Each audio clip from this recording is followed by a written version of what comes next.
Hello, I show you how to hard reset on Oppo A1k. Turn off the phone.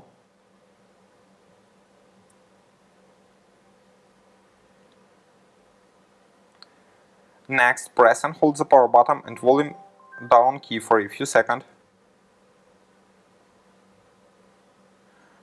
Release the power button when the Oppo logo appears.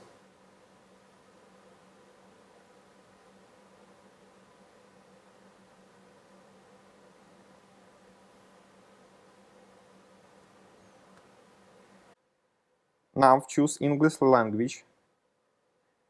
Here select Web Data.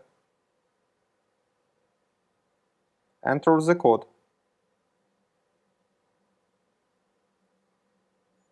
Now select Format Data. Click OK. Successfully, the hard reset is completed now. Subscribe to our YouTube channel and rate the video.